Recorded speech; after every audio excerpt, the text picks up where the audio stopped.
Assalamualaikum warahmatullahi wabarakatuh. Jumpa lagi di channel Dr. IT Bird Farm, channel yang konsisten membahas tentang rawatan murai batu lomba dan penangkaran dunia burung. Teman-teman,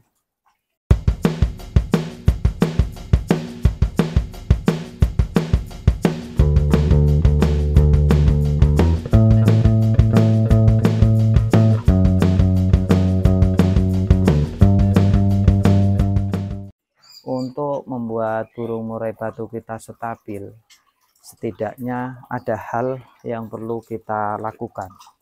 Tidak serta-merta burung itu bagus lantas stabil. Ego dan ambisi sangat menunjang sekali dalam menyetabilkan burung murai batu.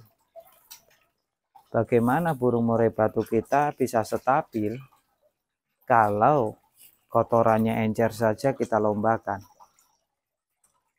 Tidak akan ada burung murai batu yang bisa stabil saat kondisinya tidak fit dipaksa lomba oleh sang joki lantas juara.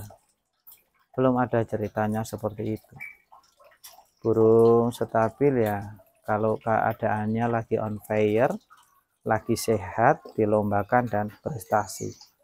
Stabil itu kan ukurannya selalu juara, sering prestasi ya, juara 1, 2, masuk angka kecil. Untuk masuk angka kecil kita harus mengalahkan murai batu lain.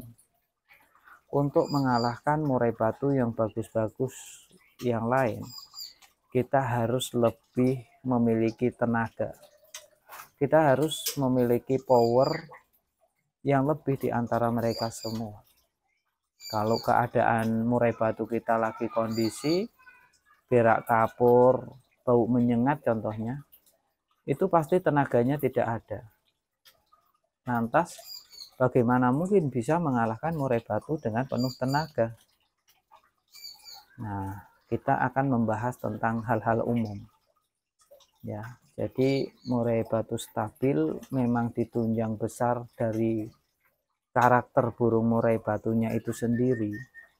Biasanya burung murai batu yang bagus malahan dia tidak memiliki perawatan yang ribet. Perawatannya justru simpel ya. Burung murai batu yang stabil itu perawatannya simpel. Seperti ban motor yang tidak kempes, tidak bocor ya. Dia cukup dipompa sekali tapi dia bisa digunakan berulang kali. Sama seperti murai batu yang masih keadaan normal, masih bagus ya. Dia sebenarnya tidak butuh perawatan yang lebih. Dia hanya butuh perawatan harian, H-1 coba dinaikkan EF-nya, udah dia jalan dengan sendirinya. Pemasteran, perawatan itu penting. Nah, untuk murai batu yang stabil, ya tadi kita memang benar-benar harus memahami, ya, memahami karakter dari burung murai batu itu sendiri. Ketika burungnya di rumah cenderung mengembangkan bulu yang biasanya tidak, yaitu jangan kita lombakan, karena ada juga burung murai batu yang memang karakternya mengembangkan bulu di rumah. Itu kan sudah menjadi karakter. Kalau sudah menjadi karakter ya nggak boleh diganggu gugat. Karakter di rumah mengembangkan bulu, di gantangan prestasi seperti itu ya monggo, ada memang. Tapi saya tidak membahas burung murai batu yang aneh, dalam artian tidak umum. Yang saya bahas murai batu umum di rumah ya selayaknya burung murai batu pada umumnya ketika sehat, tidak mengembangkan bulu, dan mengembangkan bulu ketika keadaan kurang kondisi. Seperti kurang penjemuran, contohnya kan kurang kenceng, ya itu jangan dilombakan dulu, nanti tenaganya kurang. Burung bisa dilihat dari bulunya. Bulunya yang cenderung mengkilap dan tidak kusam, dilihat enak. Dari suaranya juga sudah mulai ringan dan renyah.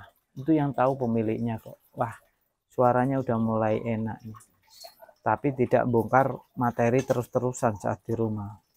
Dan ketika ada hari H di mana murai batu bongkar materi terus-menerus di rumah, ya jangan dilombakan. Ini berarti burungnya tentu tenaganya hilang dan tidak kondisi. Nah, hal-hal seperti inilah yang harus kita cermati, bahwa untuk melombakan murai batu stabil itu memang butuh proses, butuh waktu, kondisi, tidak serta-merta langsung stabil terus gitu, enggak. Pola perawatan juga terkadang berubah, tidak harus sama antara kemarin dan hari ini. Biasanya menyesuaikan kondisi si burung. Biasanya sang perawat itu lebih paham, lebih ngerti apa kekurangan si burung dan harus ditangani seperti apa, karena pada dasarnya murai batu itu juga berkomunikasi ya dengan pemiliknya biasanya, kalau kita sudah memiliki murai batu yang stabil. Nah itu, jadi untuk merawat murai batu yang stabil itu, yang pola dasar ya tetap kita menggunakan metode manpack.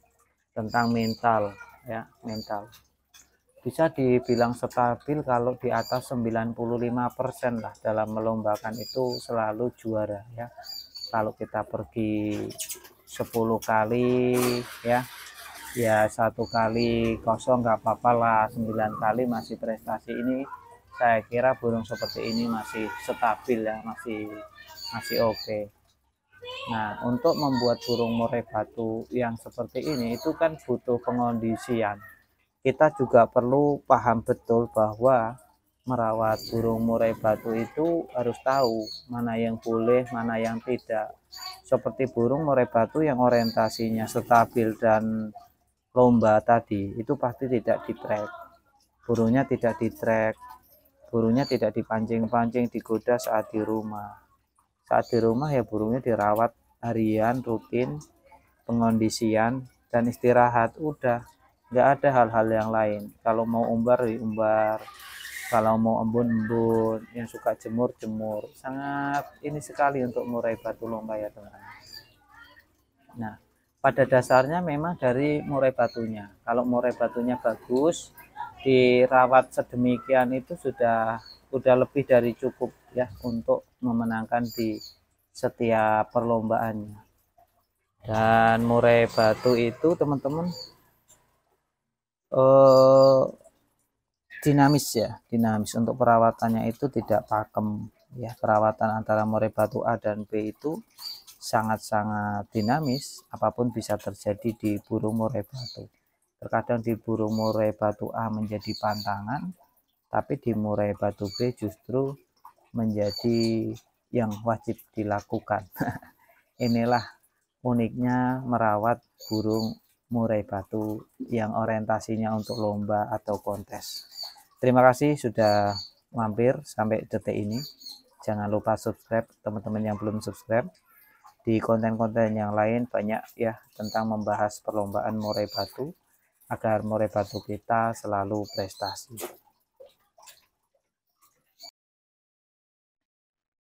Perlu dicatat teman-teman sebelum kita mengakhiri video ini, bahwa video ini sebenarnya ditujukan untuk mereka agar lebih waspada untuk menjaga murai batunya.